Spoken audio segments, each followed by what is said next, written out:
Hey, this is Zach Log the Great, and I am here tonight with Chris, Hello. and we're getting together to discuss No Gods, Only Diamonds, a science fiction slash fantasy novel by Kai Wai Cheah. And I'm probably mangling that name, and if he would, if he sees this and wants to correct me, or someone who speaks his language, I'm open to correction on that. But um, anyway, uh, Chris, would you what are your initial thoughts on this book? My Oh, initial I'm sorry. I just realized for someone who's if someone who's coming this for essentially a review, it would probably be a good idea to start off with a short summary, a short description. Sorry to interrupt you. No Gods, Only Diamonds. If you have the context, the best comparison, immediate comparison, would be to the Shadowrun games. Um, it's relatively near future science fiction, um, but it has alternate history and fantasy elements and magic mixed in as well. Um, and Hesperia, which is not the United States, is in engaged in a sort of asymmetric warfare with a religion which is not Islam.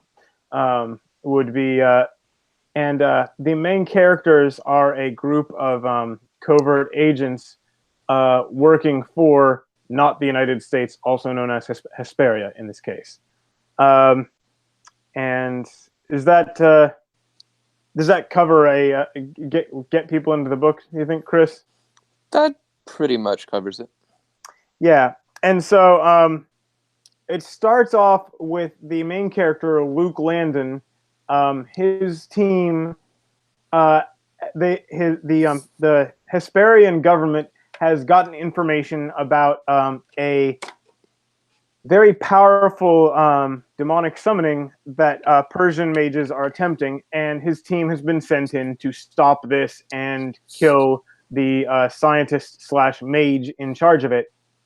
Um, and they arrive just as the summoning is succeeding. But what they didn't anticipate was that instead of summoning a demon, he was in fact attempting to summon an archangel, and he succeeded.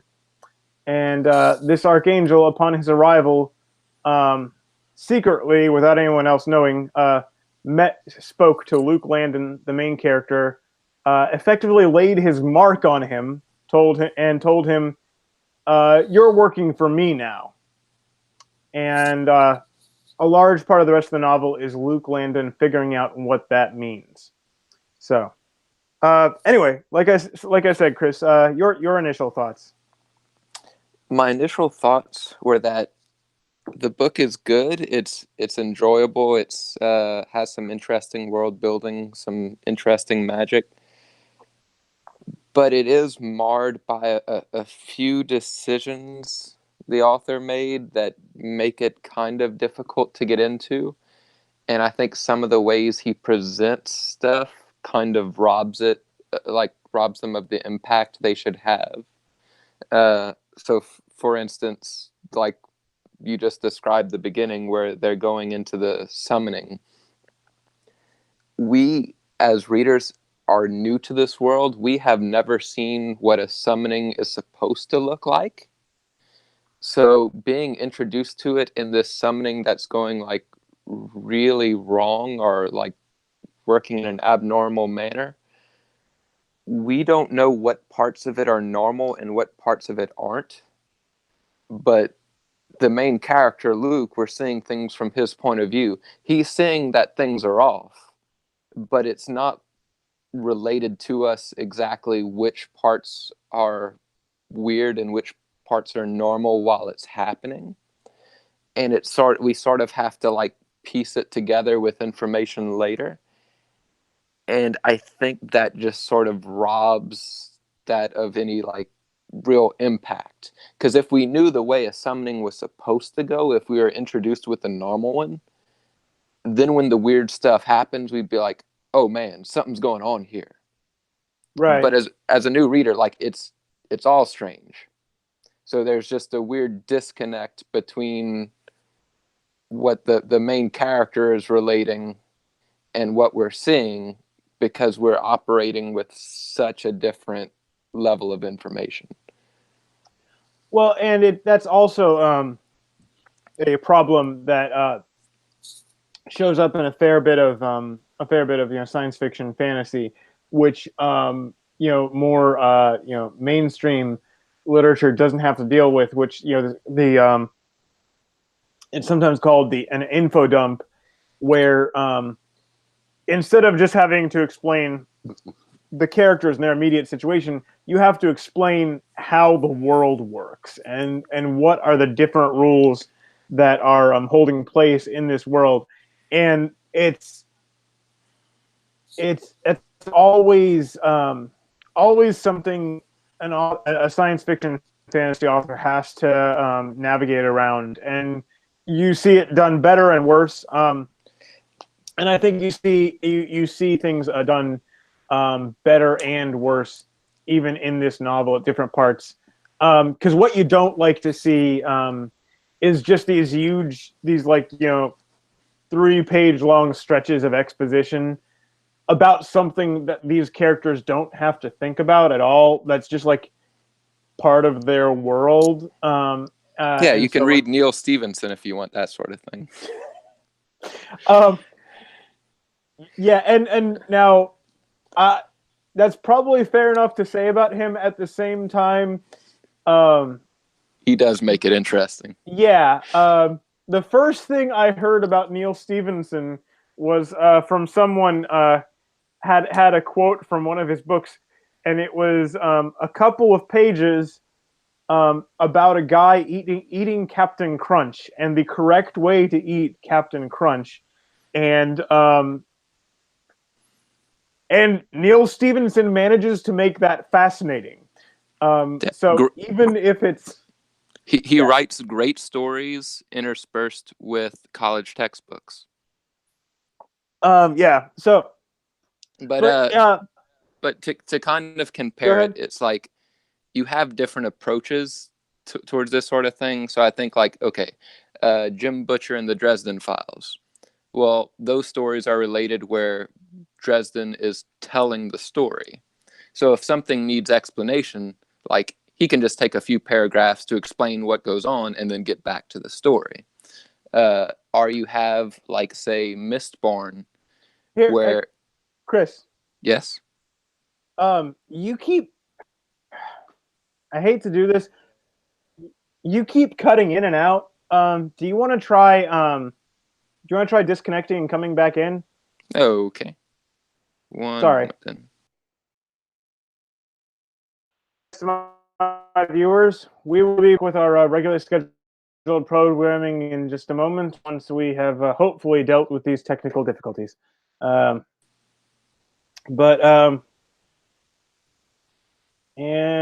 Ceiling and Avatar and okay. Chris, am I coming in clear now?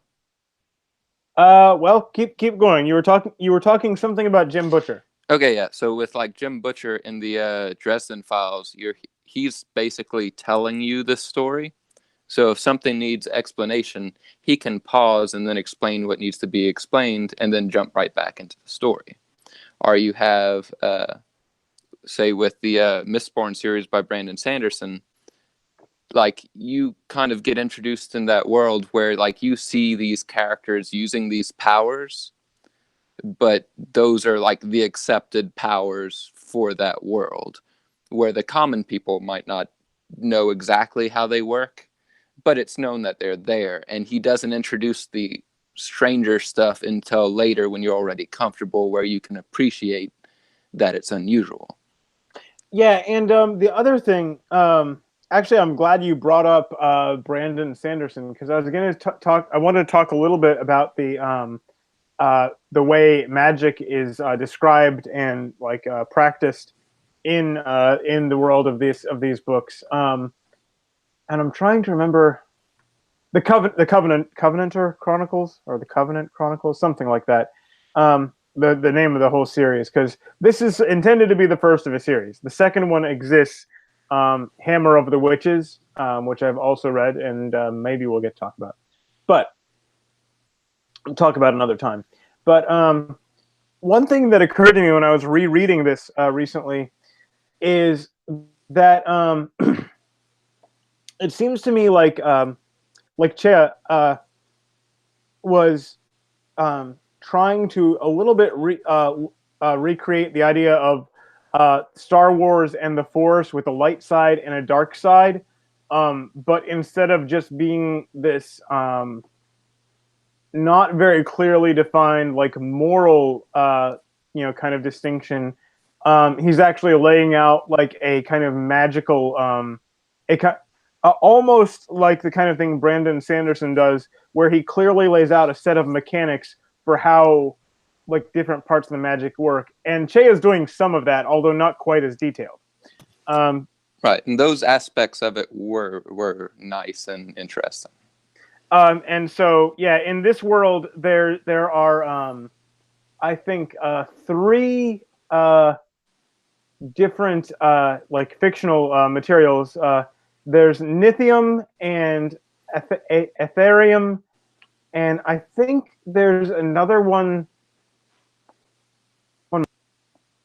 I think there's another one called Ether, which so Nithium is it draws upon basically the powers of chaos and like the unshaped void, and Ethereum is kind of like the powers of creation and the power of the creative will, and then Ether is actually something. I think Ether is kind of like a substance that it's not very as clear to describe, but it's like essentially what makes up a soul. And so there's Nithium and Ethereum. Each can provide someone who has psychic powers with a different set of power abilities, and they have kind of different implications for when you're using them. Right. The Aether, I think it was used almost as a metamaterial, but with sort of a supernatural explanation, because it seemed to be more of like a tool sort of thing than an actual like magic source like the other two. Yeah, and so like the magic system is, and so like I said, it feels a little bit like a reference to Star Wars with the dark side and the light side of the Force, but there aren't quite the clear moral implications to each of these things. It's an interesting way of setting things up. Right, and then you find out that like the two sort of sides of it, their representatives are not doing a very good job of representing what the sides actually mean. So like the guy that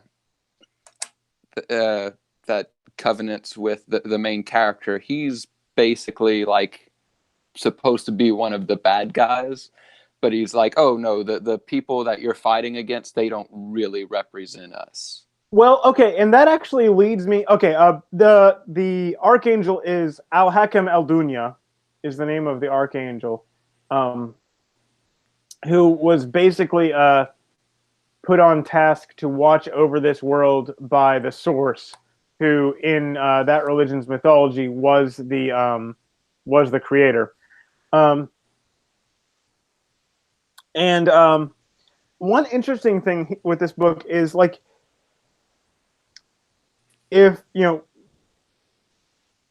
like I said, it seems to be reflective of current political events and current like international world events, but there's this kind of odd tension, I think, in the book where he's very clearly acknowledging the violent tendencies of Islam, but he's also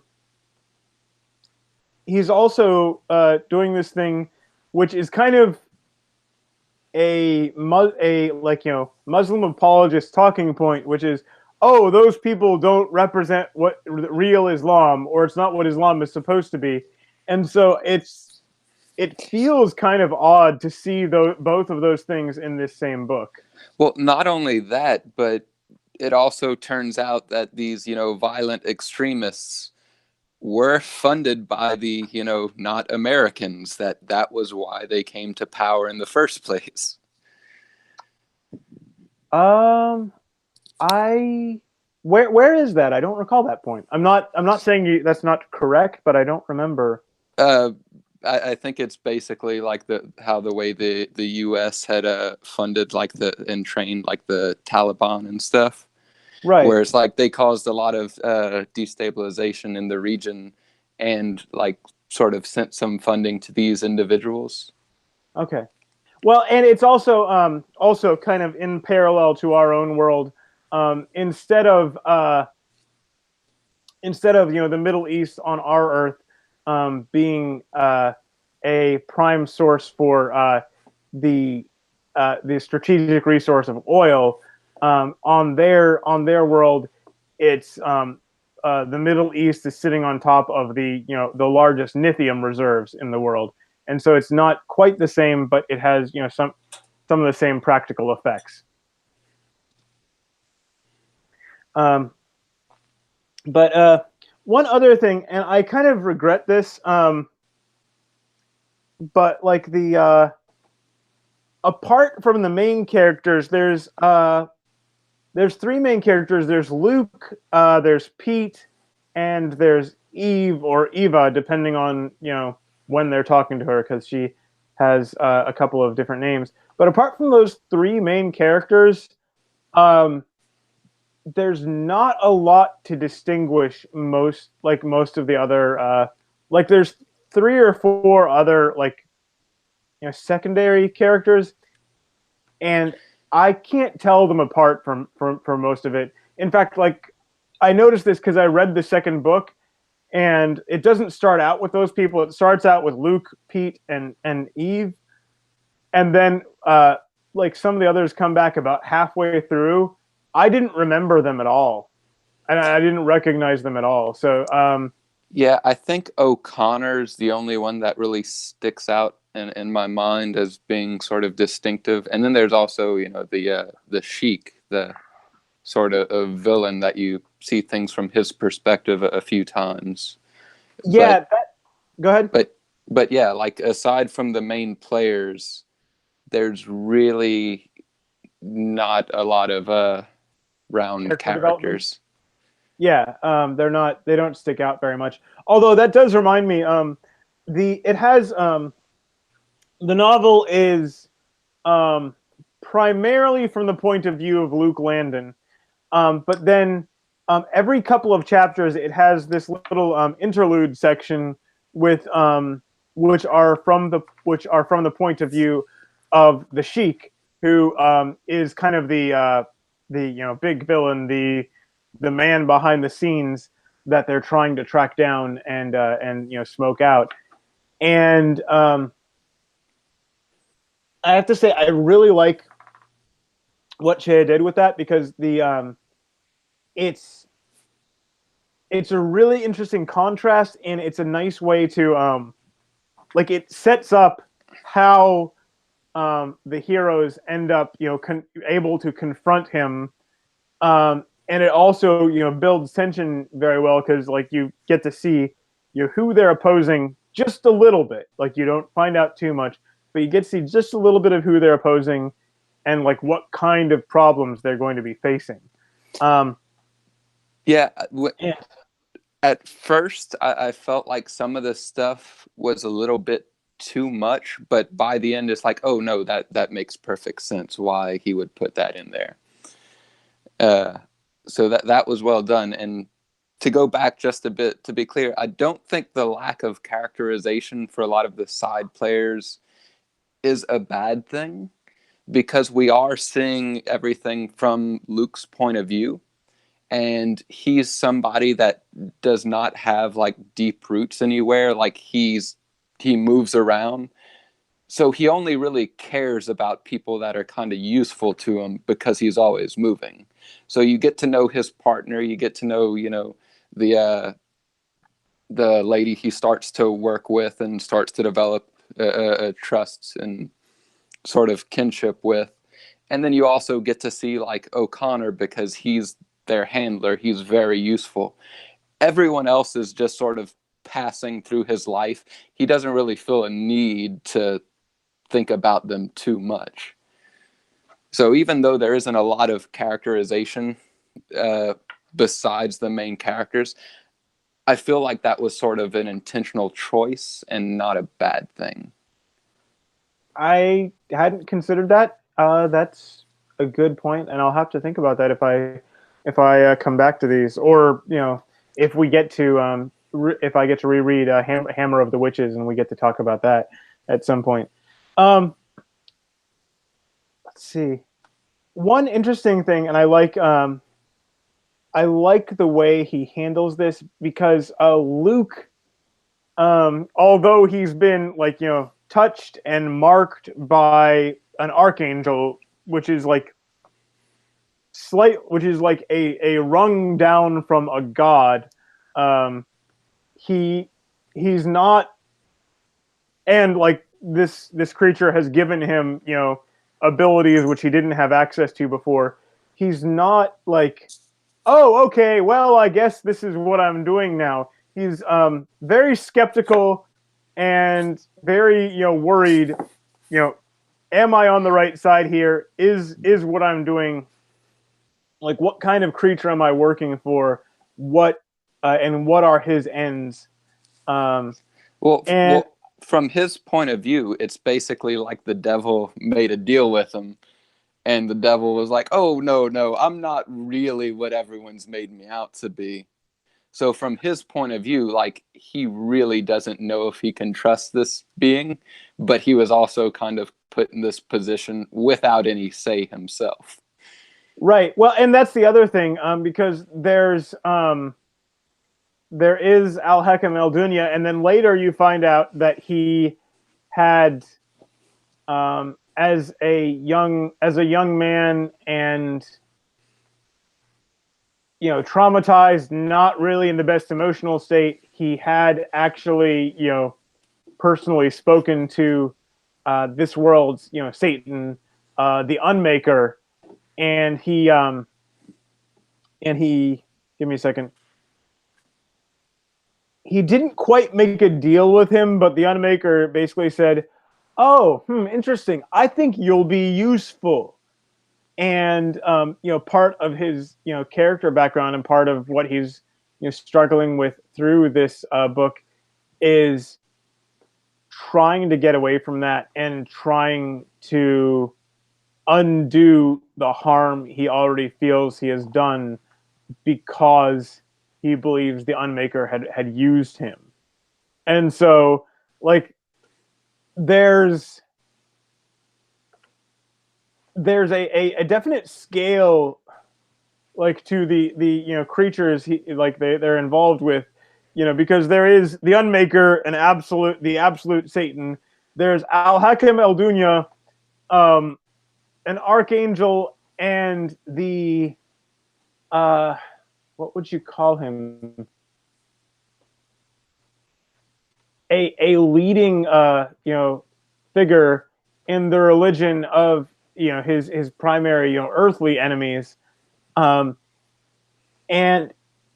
it's also kind of weird, because like I've seen books where they have or fantasy worlds where they have what they call the fantasy kitchen sink, like all the myths are true. This isn't quite that, but at the same time, like,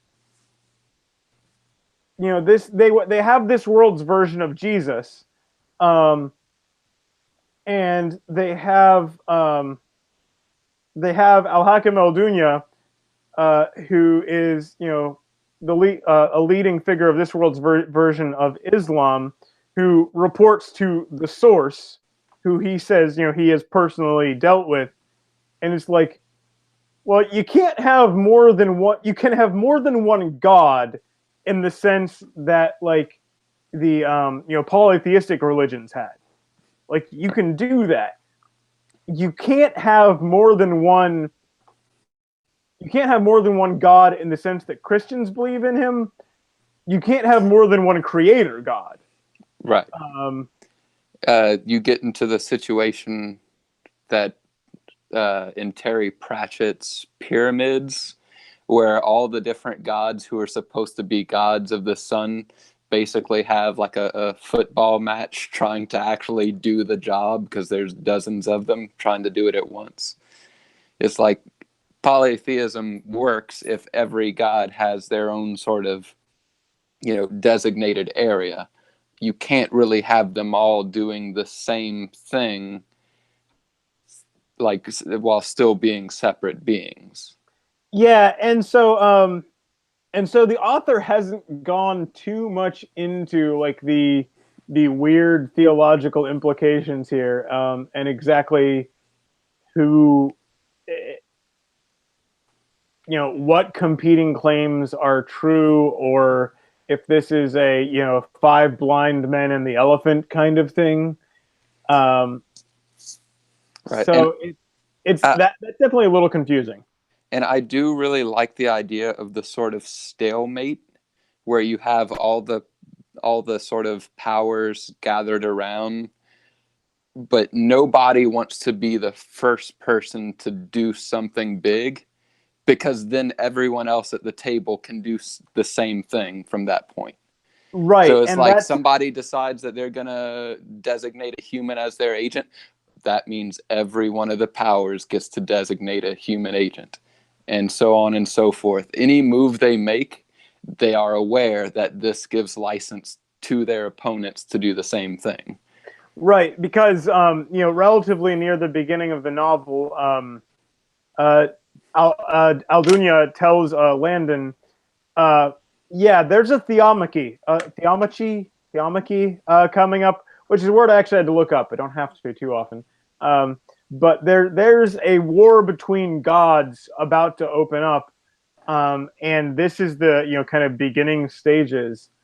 Um, and so it's there's actually, that reminds me, there's a absolutely fantastic computer game I've played, a fantasy computer game that has something of the same divine stalemate setup, where there are all these gods that have influence over the world. At the same time, there are very strict rules about what they're supposed to do and not supposed to do, and they're always like kind of pushing the edges. And if one goes too far, then the others get to retaliate. So it is an interesting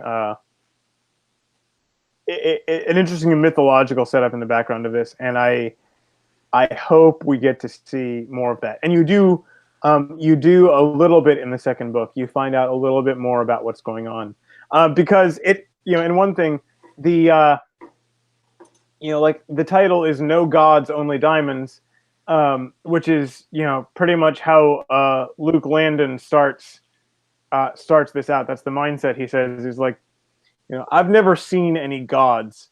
I've only seen the demons that you know people can people can to some degree use, but it's risky.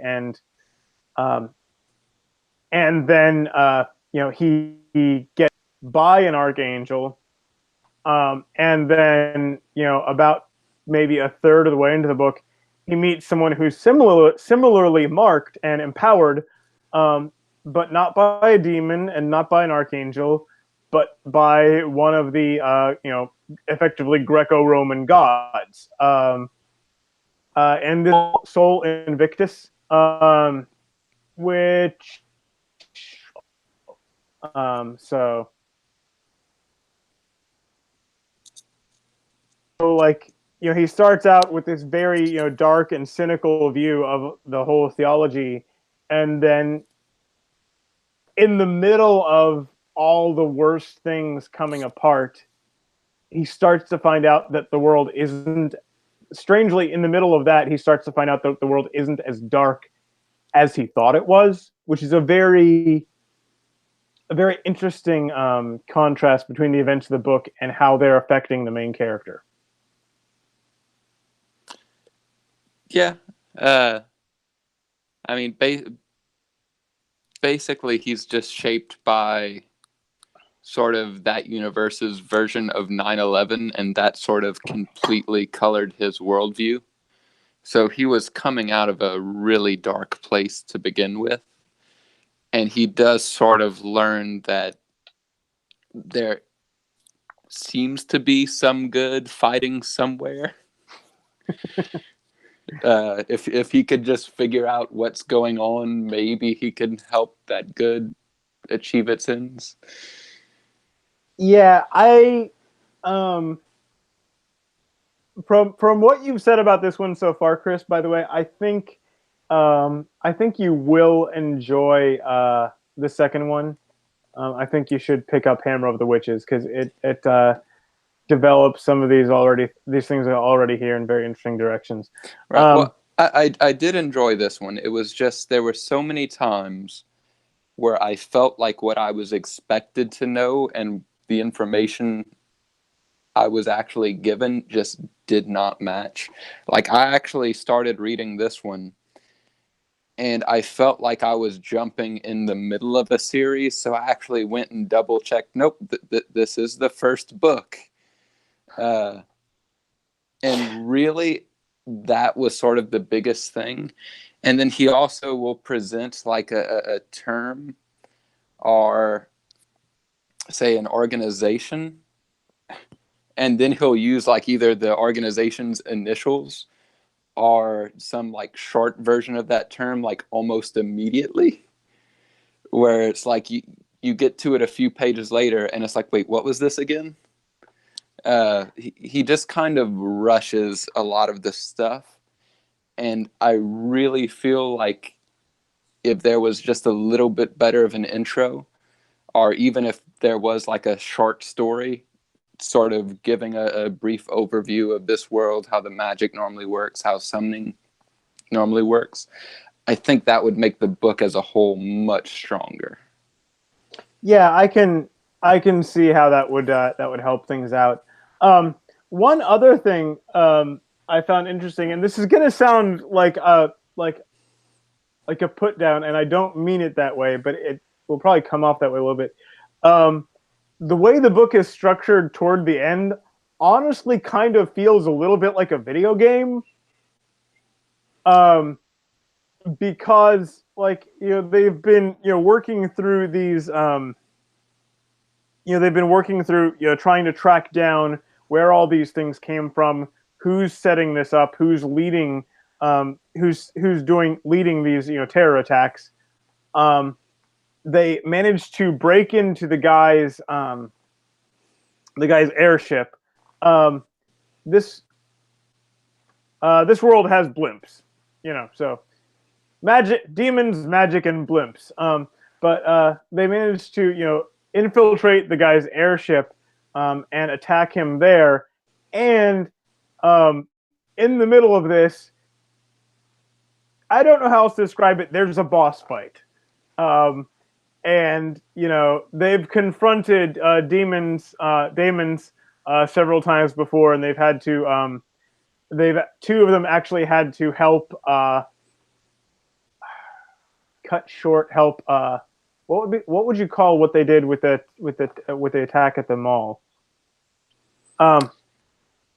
Mitigate the damage of a demonic terror attack, which is another interesting idea. Because like it's a terrorist attack that uses like guns like we have, and also uses uses psychic powers and a couple of summoned demonic creatures as part of the terror attack. And like seeing how that would play out is an interesting idea in itself. Well, just in general, that world is kind of terrifying because it seems like it's not that difficult to summon some really terrible creatures that are very difficult to take down. Where it just, like, not everybody can do the magic, but if you find somebody that can, they can wreak a lot of havoc, and there's not necessarily any way to identify them. So they could really do some damage if they wanted to. Like, that threat is very real. Yeah, and it's at the same time, they have the magical and demonic offensive abilities. There are also corresponding magical defensive abilities, so it cuts it back a But little bit. But right, but you can't have the defenses everywhere. right, It's basically they attack somewhere, and you just better hope somebody that can take them down is nearby. but anyway, what I was saying earlier, they confront this demonic terror attack earlier, and he fights a few of these creatures at various points in the book, and then at the end, basically on the Sheik's airship, he confronts an archdemon, an extremely powerful one, and Luke has to fight this creature one on one in order to attempt to save the rest of his team. And it's like this very much feels like the structure of a video game. Not necessarily bad, but it kind of stuck out to me. Does that make sense? Yeah. And sort of leading up to that, it's almost like a heist movie. Just getting all the parts in place, making sure you have the right team. It throughout the book, it uses a few different sort of tropes like that, but it uses them very well. Yeah, and it is really, and I compared a little bit to Shadowrun, and I think that's fair. But in terms of like fiction, I can't really think off the top of my head of another one that works quite this way, because, like I said, it's near future, relatively near future technology, like computing power and holograms and things that we could kind of imagine next 20 years probably showing up. And it also has magic and demonic abilities.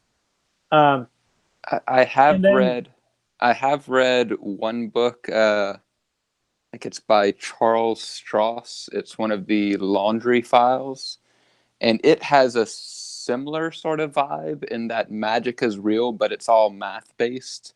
So as computing power gets better and better and more widely available, it's basically hastening the apocalypse.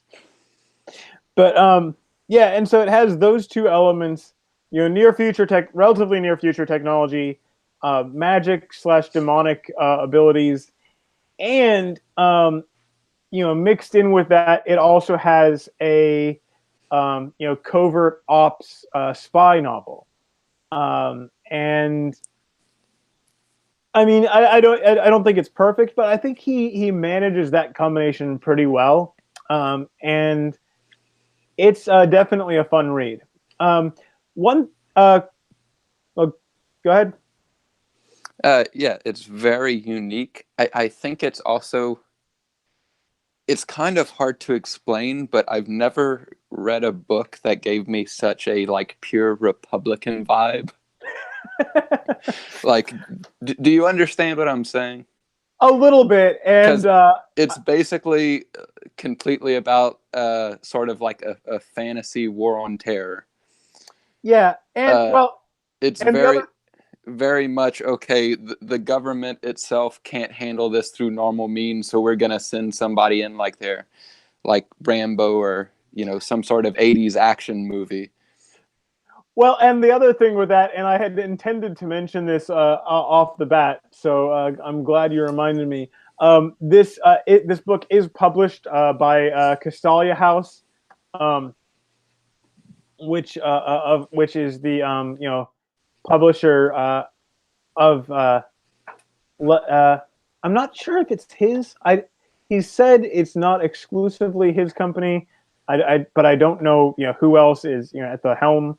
But it's the publishing house of the infamous Vox Day.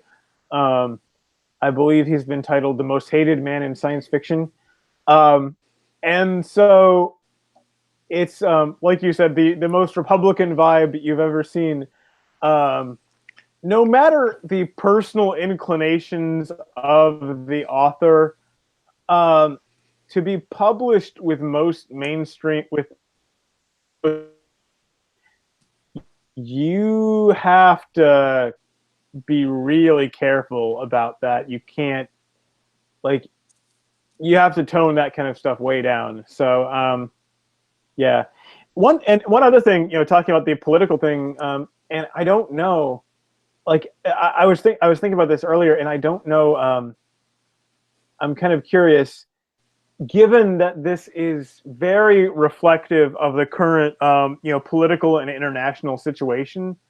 I One thing I've wondered about this is like 20, 50, 100 years from now, um, would this book still be interesting because of all the other things going on, or would having moved on from this particular political situation, would that wipe out a lot of the interest of the book? And I don't know.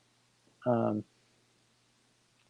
I feel like it's sort of the situation where a lot of people wanted to sort of read a World War II interpretation of Lord of the Rings, where it's oh, like right.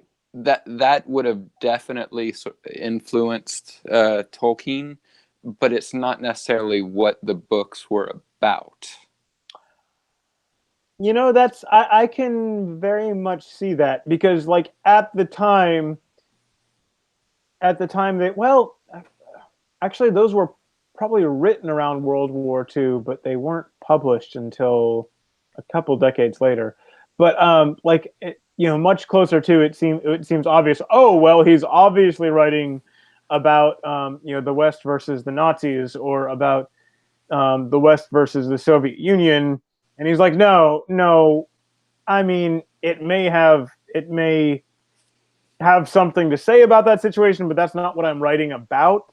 Um, and so I don't know. Because I mean, and the thing is, like, because you can look back and you can see things that were written, relevant to current events, and about the current political situation, and they've carried on, and like they still remain relevant and important today. And obviously, you can look back and you can see other things written about the current political situation, that 100, or even 50 years later, nobody cares and nobody's ever going to care again. And it's an interesting thing to kind of think about. Yeah, like reading was it H. Rider Haggard's was it Solomon's Lost Mines or something like that? Uh, Is that the what's the name? but yeah, it's about a British guy in colonial Africa. So it's Quatermain? like, yes, with Alan Okay. Quatermain, he's the main character. But yeah, it's a good book, but oh man, is it so dated, and so much stuff of it just comes off as really terrible now. When at the time it was kind of like the opposite thing. So it's like you have a white man that falls in love with a black woman, which at the time it was like, oh, that's ridiculous. People didn't want anything to do with that. So now it comes across as ridiculously racist and dated, but at the time it was too progressive for people. So, I don't know. I think I've covered most of the main things I want to say about this. Like I've said a few times, I really enjoyed the book. I definitely enjoyed the book, and I would recommend it. And I would recommend continuing on with the sequel, Hammer of the Witches. Chris, did you have any other big things you wanted to cover? No, overall, I enjoyed it. It had a few issues for me to sort of get into it, but aside from that, I really enjoyed the sort of world building he did. The plot was nice. I am interested in seeing how things continue. I feel like as the author gets more experience, like he can end up being an amazing author. I just think he made some weird choices for this particular book. Okay, well, then thank you for joining me tonight, Chris, and God be with you. Have a good one.